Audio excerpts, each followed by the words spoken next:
Thank you so much. Hello, everyone. There are actually a lot more people than I thought there would be. Thank you so much for joining me today. Whether you're here in the room or tuning in online, it's a pleasure to have you with me. My name is Max, and I'm a software developer working at SAP. In today's talk, I'll share with you the journey my team and I took to migrate key parts of our Python application to Rust, and how this helped us improve performance by over 200%. Before we begin, because in the recent days I've seen that it's difficult to see the slides, in case you have difficulties, scan the QR code and you'll find the slides in PDF format on my GitHub page. Now, if you have strong negative feelings about multi-language code bases that you would like to keep, this talk might not be for you. I'm sure that if I'd ask you right now for a specific part of your Python application that's a major performance bottleneck, most of you would be able to name one within the next minute. And while I won't ask you, I would like you to take a moment and think about it.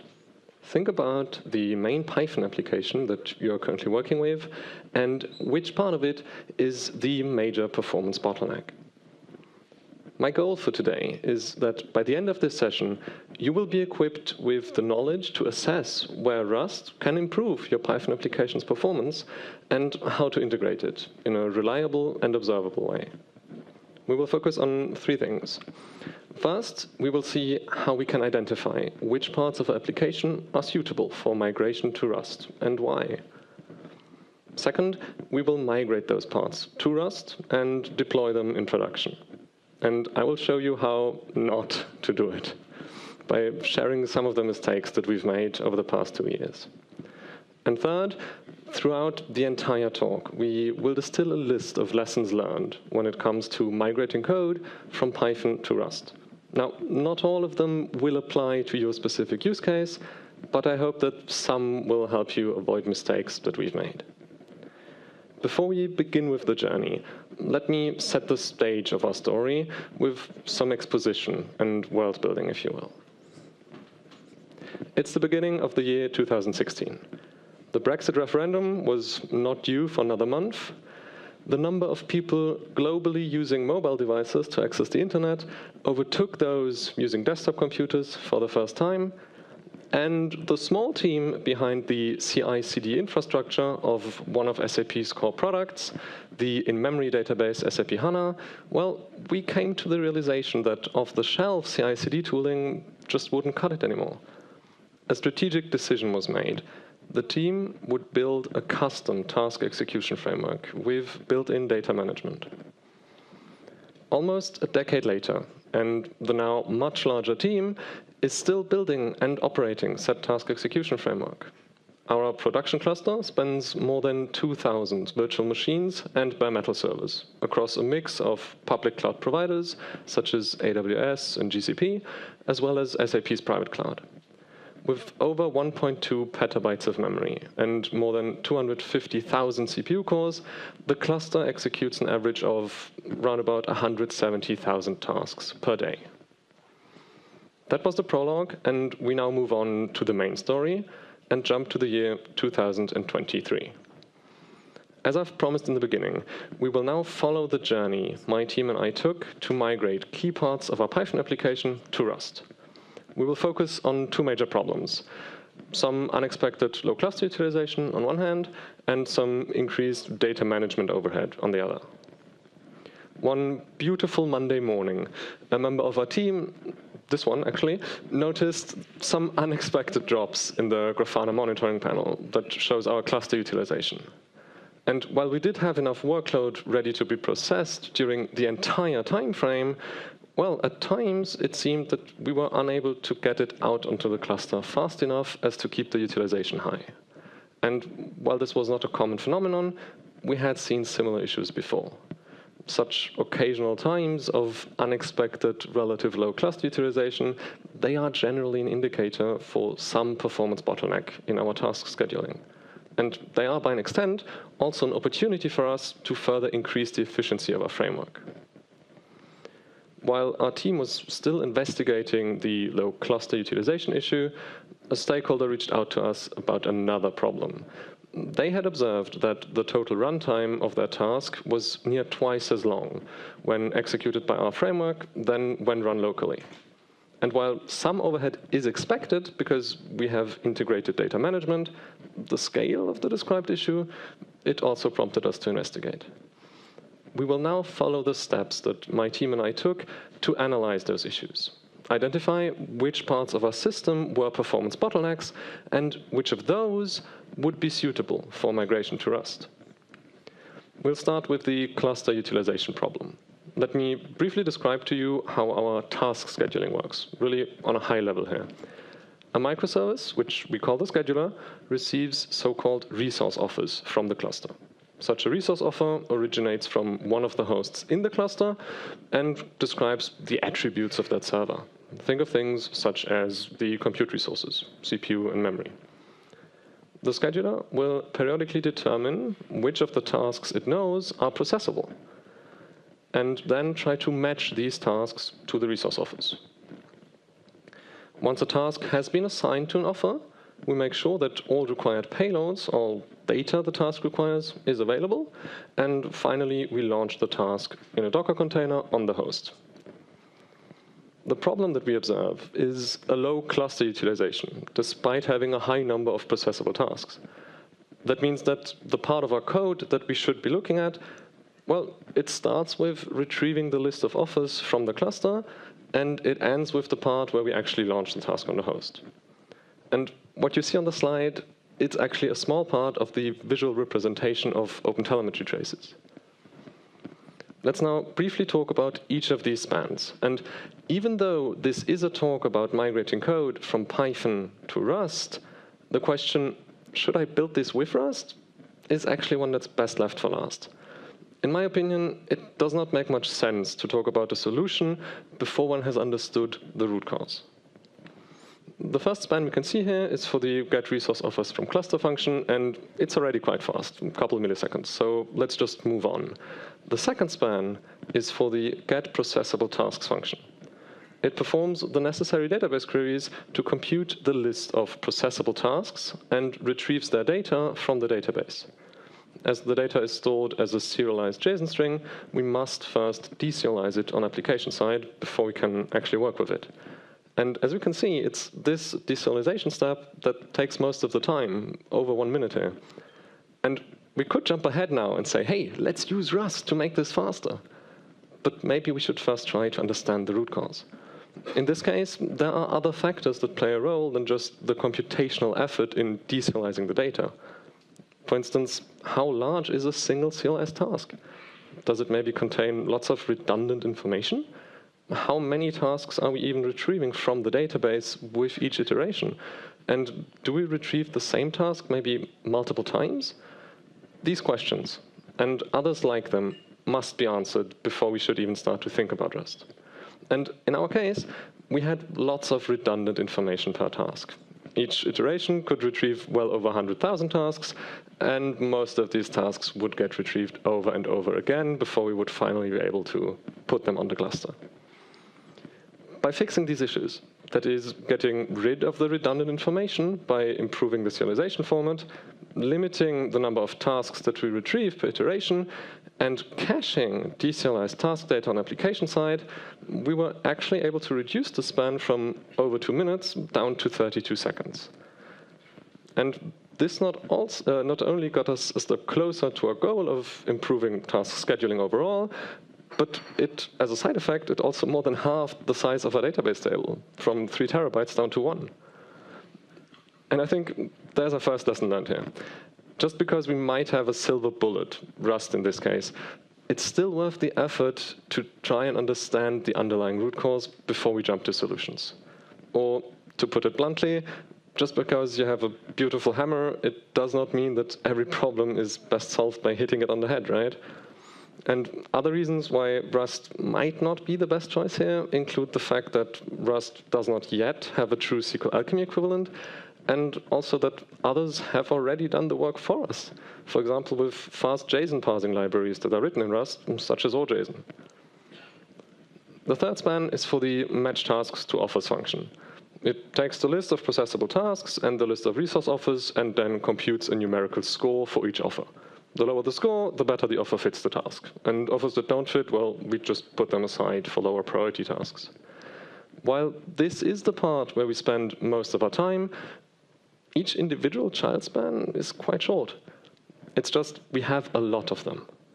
We did ask ourselves here similar questions as before, like how many tasks do we have? How many offers do we have? Are they still valid? Are there maybe duplicates? Well, none of the answers here showed any issue. So we started to actually look at the matching implementation. And spoiler alert, that's the part that we've migrated to Rust for major performance improvements. But before we get there, let's talk about the last span. The fourth and last span is for the prepare payloads function. As I've mentioned earlier, our execution framework offers integrated data management. That means that any data that your task needs in order to run, or any data your task might produce, we take care it gets where it needs to be, when it needs to be there. And this is the place where we make it happen. In practice, that means that we sequentially send HTTP GET and POST requests to our data management microservice. The duration of these requests is well within the expected range. The problem is just we, again, have quite a few of them. Now, if sequentially doing something takes too long, the next best thing is to do it in parallel, right? Well, Python has what's called the global interpreter lock, as I'm sure all of you know, the GIL, which does prevent true parallelism. Python 3.13 adds the free threading mode, but even today, this is still an experimental feature, and not all libraries support it. And back in 2023, that was not really an option for us. So is this another part that we should move to Rust? Well, we've decided against it. By the use of Python's multiprocessing module, we parallelized the sending of these HTTP requests without having to worry much about the GIL and without having to switch away from Python. Instead of spending multiple minutes on sequential requests, we now handle up to 16 requests in parallel and manage to reduce the time spent here to an average of 23 seconds. And as you can see, we have again decided against treating Rust like a silver bullet for all our problems and instead opted to stay with Python. And I think that's another lesson learned, quite similar to the one from earlier. Whenever possible, we should try and utilize the capabilities of our existing toolset to their fullest potential. Migrating parts of your application to Rust, it's not just a question about how well a certain problem could be solved with Rust, but also about the effort involved, both in terms of the initial migration, but more importantly, later on, when it comes to maintaining the Rust code in the long run. Team members must be willing and motivated to learn the new language and commit to it. Rust is great, but maybe tune your engine before switching cars entirely. Let's dive deep now and see how we went about migrating offer matching code to Rust. Our first step was to recreate a simplified version of the match tasks to offers function. As you can see, it takes a list of tasks and a list of offers and computes a mapping that it will return from offer name to task name, where the offer is the best fit offer for the task. For each task, we iterate over the list of offers and compute a score if the offer fits the task. We keep track of the best offer score, and before moving on to the next task, we assign the task to the offer with the best score and then remove it from the list of offers. To verify that this proof of concept here works, we could have taken our production data for testing, but we decided to write a script that generates us some sample task and offer data. And we'll actually see later on why that was a good choice. We can use PySpy to generate a speed scope of our matching function and thus get the runtime of all involved functions. And with the span durations from our traces as our benchmark, we can also make sure that our POC is not oversimplified. With an average of 83 milliseconds and 2 milliseconds for the respective functions, we are somewhat faster than our benchmark, but not so much faster as to have us worry about having missed something. At this point, we were not sure where the large difference in total time came from, but we decided to move on for now. As we've seen with the prepare payloads function earlier, trying to parallelize can be an effective way to increase performance. So let's do that. We have here a function that uses a multi-processing pool to compute the offer scores in parallel. That means that we still iterate sequentially over the tasks, but we split the work of computing an offer score onto multiple threads or processes. And first, we will actually be using a thread pool, mainly as a way to confirm our theory that it is the GIL contention that's holding us back when working with a single Python process. Could I please get a quick show of hands? Who thinks that our theory is correct and that it is the GIL that's blocking us in a multi-thread approach? In other words, who thinks that the multi-thread approach will be slower than the Python single-thread approach? OK, only a few people. That's interesting. Our theory was correct, actually. The total time increased more than tenfold, but also the individual times themselves increased. And the speed scope shows us, and I hope you can see it with that light, there are gaps. You're supposed to see the gaps. The speed scope shows that the Python global interpreter lock prevents true parallel execution. And the individual threads, well, they are blocked from execution unless they have the GIL. Now, let's move on to a process pool, because that will effectively ignore the GIL, and see how that works out. Again, please give me a quick show of hands if you think that the multi-processing approach will be faster than the Python single-thread approach. OK, that's much more people. It's actually even slower, at least when it comes to the total execution time. Why? Well, because of inter-process communication. The current implementation is not very smart. And for each task, it sends the task itself, but also all available offers to the processes in the pool. And while we could improve this, for example, by improving the data structure that we share between the processes, or just the way how we share the data, we should also consider that adding more and more Python processes also induces additional resource demand. And compared to the prepare payloads function from earlier, where we did choose Python multiprocessing, well, the degree of parallelism that we would like to achieve here, it's much higher. And as this talk is about moving Python code to Rust, let's talk about Rust.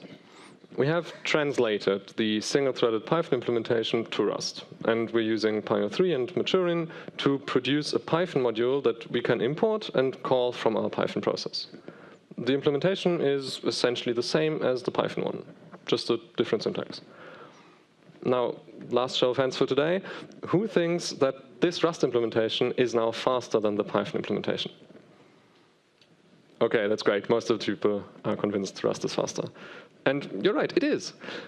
At least the functions themselves are. I mean, the total runtime, we're still at 2 seconds. That's like the Python single-threaded approach, right? Well, the Rust implementation is faster, but calling into Rust from Python, that adds a certain, not always negligible overhead. Sending data across the language barrier, our task and offer data in this case, it can become quite expensive depending on the amount of data that you send around. The multi-threaded approach in Rust, we're using Rayon for those of you who know, suffers from the same problem. But on top, the parallelization, well, it also comes with some overhead. And that further reduces the total runtime. And that's actually where it pays off that we chose to write a script in the beginning that would generate us arbitrary test data. So let's scale up, so to say, increase the number of tasks and increase the number of offers that we try to match. Please take a moment and think about what you expect from both the Python and the Rust implementations.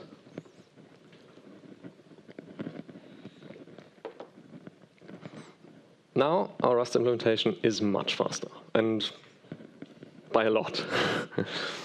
The single-threaded Rust implementation is actually over 30 times faster than the Python equivalent. And the multi-threaded implementation is almost 50 times faster than the single-threaded Python implementation. And as you can see, we're now also much closer to the benchmark time that we had initially. And not only are the Rust implementations much faster, but they also scale better. I mean, while the runtime of the single-threaded Python implementation increased more than 100-fold, the runtime of the Rust implementation, that only tripled or rather doubled, right? And I think we have 2 lessons learned here. When working with outside dependencies, that could simply be data, as in our case, or it might be an HTTP endpoint, anything really, we should make sure that we have an easy way to modify it and play around with it. And we should play around with it. Change the data structures, change the amount of data, and so on and so forth. And the other lesson learned, the other lesson is scale. In our production scenario, we actually have a much higher number of tasks and offers than what we showed initially. And in the future, that scale will most likely just keep increasing. Everything comes at a cost, and migrating parts of your Python code base to Rust for performance reasons, that might only be worth it if you have the scale to counteract these costs. Now, while this POC is very similar to our production setup, it's still missing one crucial aspect. You see, our Python process is not just doing offer matching. It's doing lots of other things too. So let's look at the numbers again after we've added some background threads. And let's not only look at the performance of our scheduling, but also of these background threads. As we can see, Python implementations got slower, except for the multiprocessing approach, of course. The Rust implementation, on the other hand, fast as ever, right? Well, what about the background threads? They basically stopped. And why? Well, it's simple. We forgot to release the GIL. So while our Rust part is doing just fine, every other Python thread is blocked until the Rust part finishes. And not only does this deteriorate the performance of other background threads, but if one of these background threads is, say, meant to answer HTTP requests for health checks of your application, the entire application might get killed, right? Here's how this should look like. PyO3 makes it really easy for us to release the GIL. I hope you can see, otherwise the slides on GitHub. And while that does actually decrease the matching performance somewhat, the impact is negligible. I mean, we're talking about milliseconds here. The Python background threads, on the other hand, they are as fast as they can be. And I think that really shows that moving from Python to Rust, or honestly to any other language here that allows you to drop the GIL, it will not only improve the performance of the part you moved, but most likely also of the entire application overall.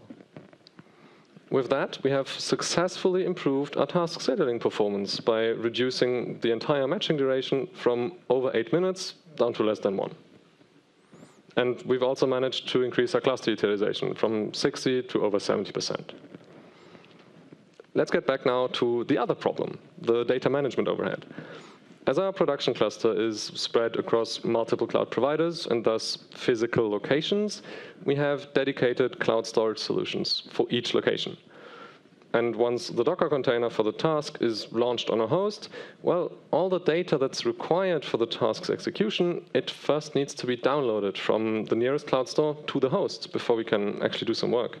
And after the task execution is done, we still need to upload any data that might have been produced. Think of log files or test results or binaries. The problem that we observe is a long delay between container start and workload execution start, as well as between workload execution end and container shutdown. In other words, we have a poor upload and download performance. And that, of course, means that we should look at the part of our code that handles data up and download performance, but it also means that we might want to look at, let's call them external factors, such as the read and write speeds of the local disks, or maybe the network bandwidth between host and cloud store, and maybe even the rate limit of the cloud store in question. Let's start with what I called external factors. Based on our log files, we could calculate that we have an average data transfer rate of 480 megabytes per second.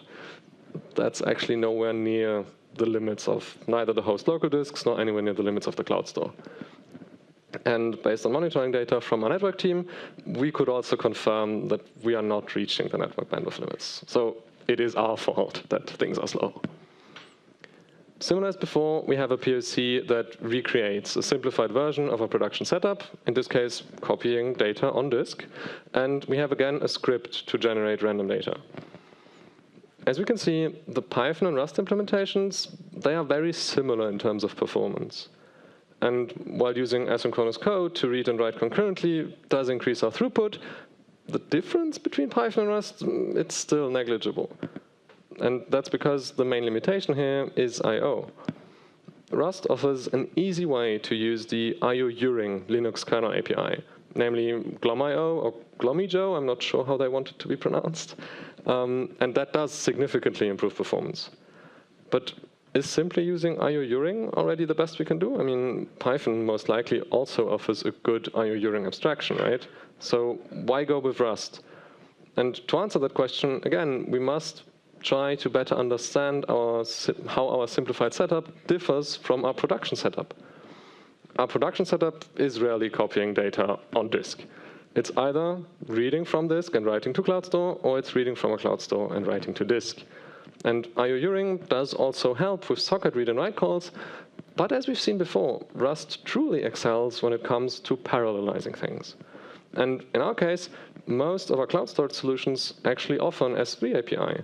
So we can split our data into chunks and download and upload those chunks in parallel. And I think we have another lesson learned here. As the only thing we need to pass between Python and Rust in this case is a storage URI, well, the overhead of calling from Python into Rust is quite small. So use Rust where parallelism matters and costs of entry are small. When dealing with large amounts of data, the cost of crossing the language barrier, it might not be offset by the performance gains of Rust, unless you have the scale, as we've seen before.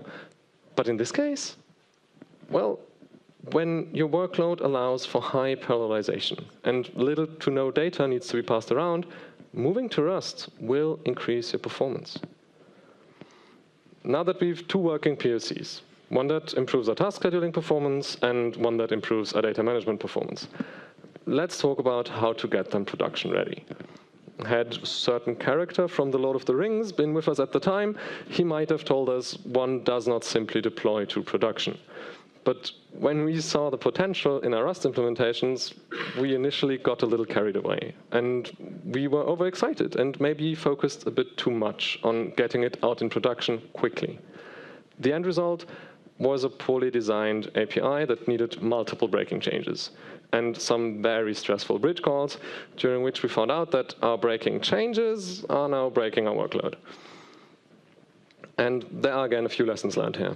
When designing an API, think about the interface, not only from a usability point of view, but consider also how future changes might break it and how this will be dealt with, or even better, how it can be avoided. And while it might double your test scope for a while, make sure the new implementation is at least as well integration tested as the old one was, if not more. A pitfall that we ran into was that we forgot, or rather we were ignorant of how much Python, and more specifically the libraries that we were using, actually did for us, especially when it comes to handling certain quirks of APIs, the S3 API, for example.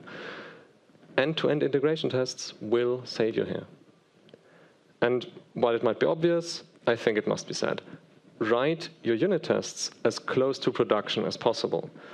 We had a bug as part of our data management that would cause a Rust panic because we called a function that was expecting a Python byte array, but we gave it a memory view object.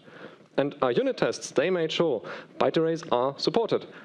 But our production code just wrapped our Rust object in a Python buffered reader, and that one internally uses memory view.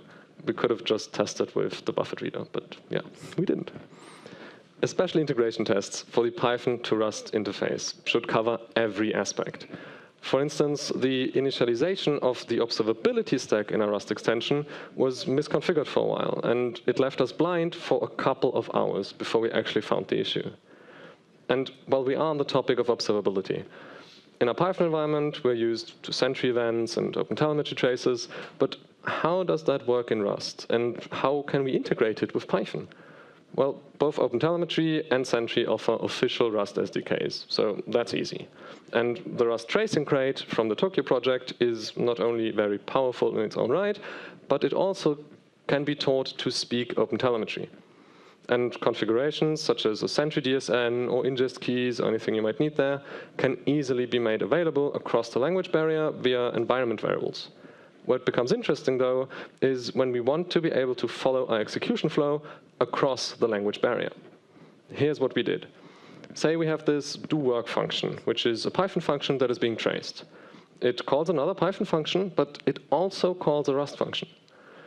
Ideally, our traces would look something like this. The Rust function and anything it might call is available in the same way as a traced Python function is. It has the correct parent span attributes, and it is in the correct trace context. while we could achieve this by just passing all the relevant information, such as the current span ID, into it, that would not be very satisfying, right? Well, what we did instead is we used PyO3. See, PyO3 does not only allow us to call Rust code from Python, but also the other way around. We can call Python code from Rust. Let's take our single-threaded matching implementation as an example again. We have here the instrument macro, which is basically the same as the tracer decorator in Python. It comes from the Tokyo tracing crate. And the function body also remains mostly unchanged. We just added a call to the setPythonSpan as parent function. And that's where all the magic happens. And I don't think that it makes much sense to give you a detailed walkthrough of what that function does. I still have included it in the slides, so if you want to have a look at it later, feel free to do so.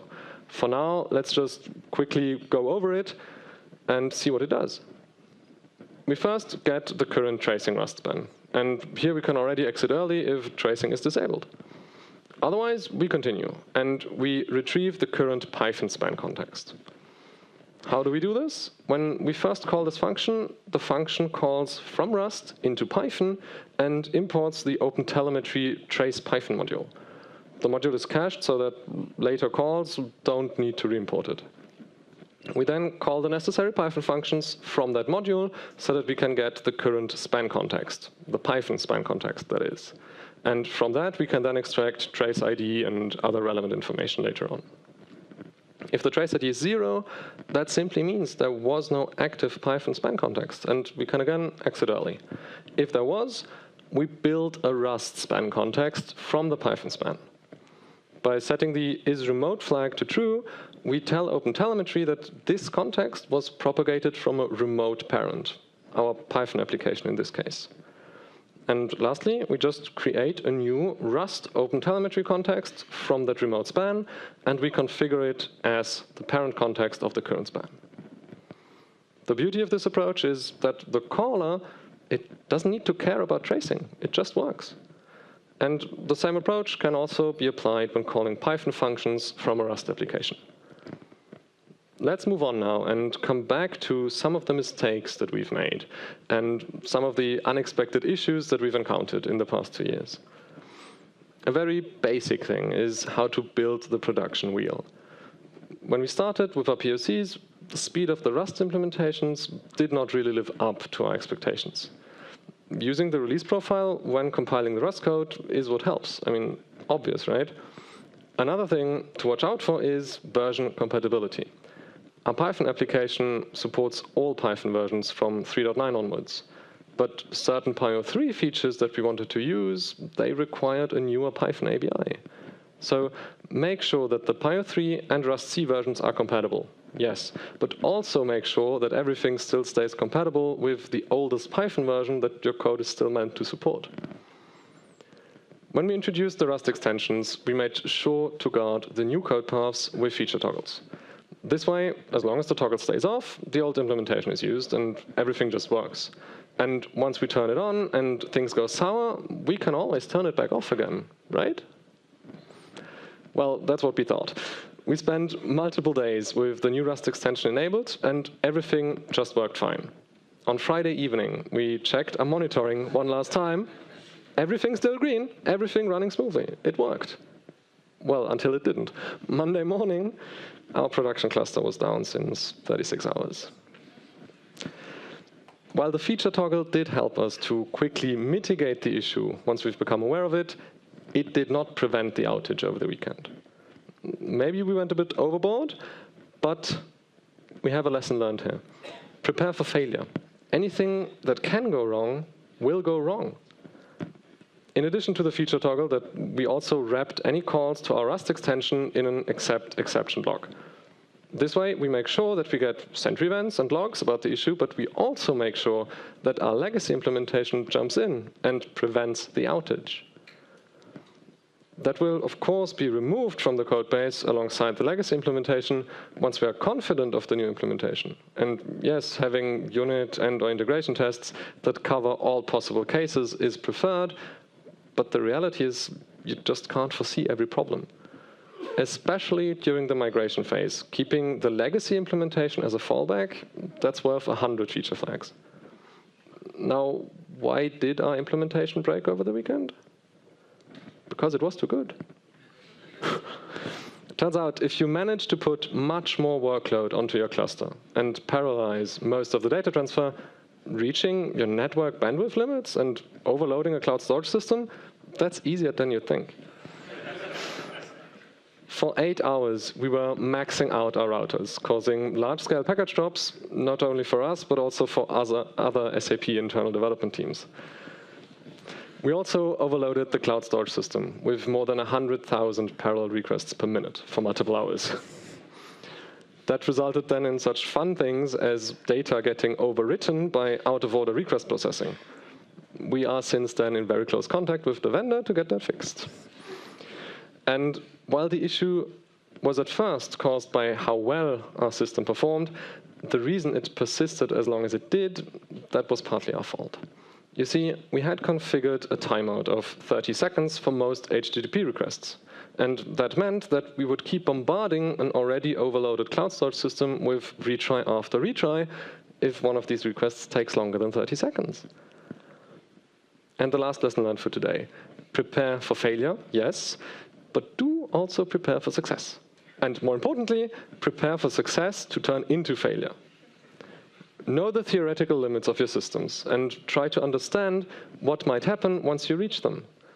As a result of the major outage that I just described, we have extended our network bandwidth to over 20 gigs, and we are onboarding additional cloud storage providers to help distribute the load.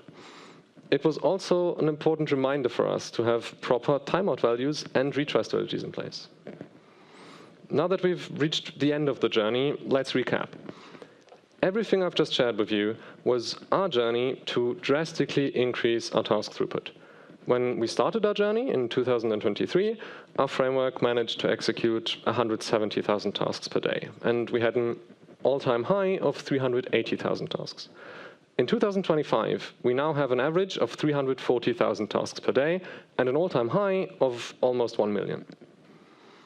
And we've achieved this not by forsaking Python and hailing Rust as our savior, but by strategically analyzing our performance bottlenecks and choosing the best tool for the job.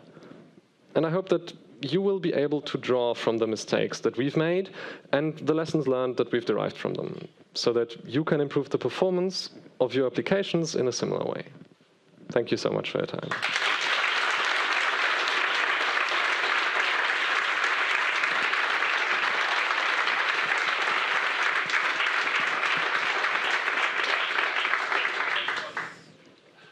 That is not enough. You can still clap hands for Max. That was an amazing presentation. Please, let's do it again.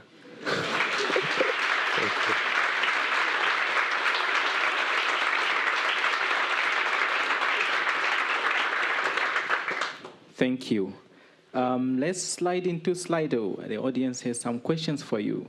So the first question is perfect voice and storytelling for YouTube tutorials. Very nice. That's your first question. Thank you.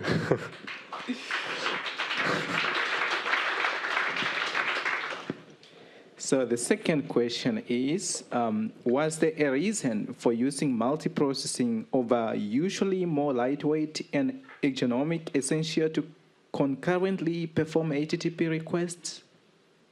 I'm sorry, I did not get that.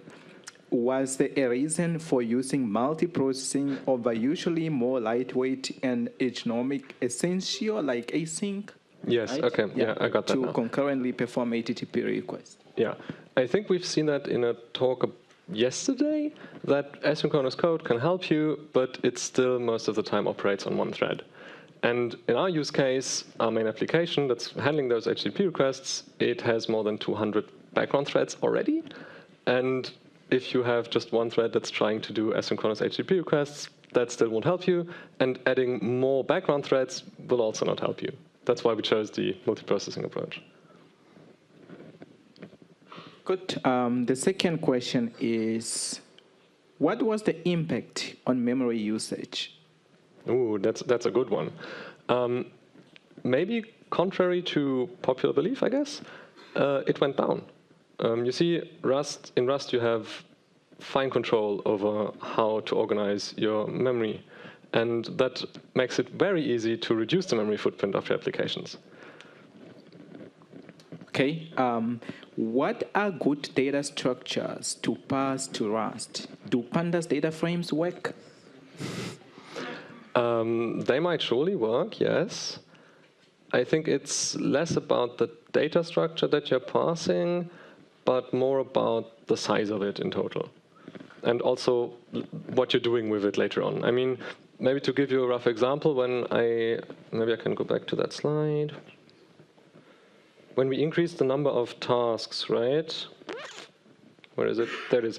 When we increase the number of tasks, the size of that thing, I mean, 20,000 tasks, that was like 10 megabytes. And 20,000 offers was like another 20 megabytes or so. It's quite a lot, I would say. But since we were able to parallelize a lot of that computational effort on Rust side, it was still worth it.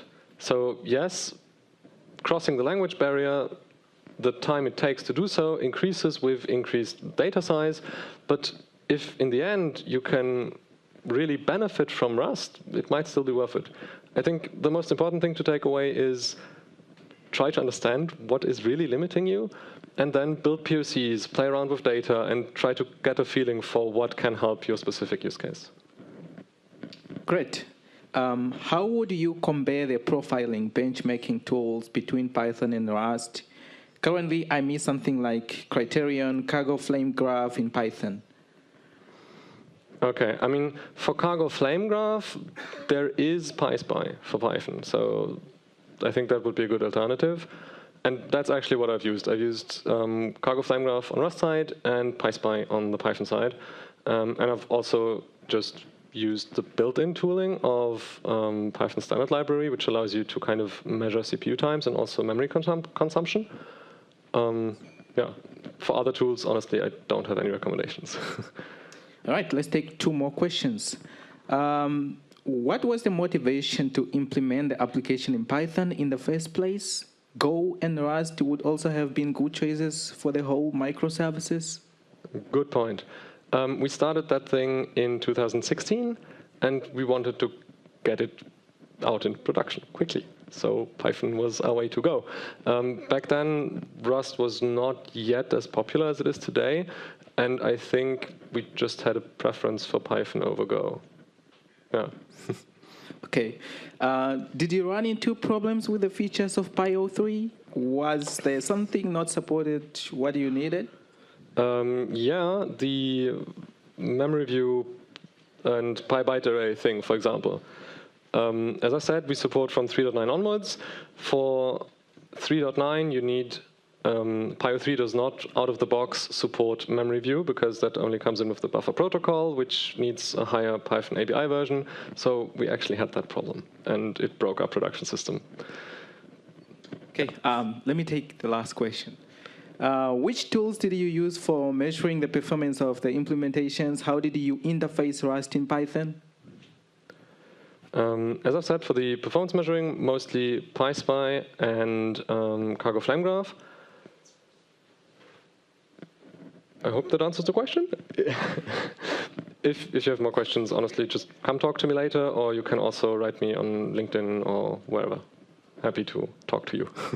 Of course. Let's give it up again for Max, please, for an amazing presentation for the day. Thank you.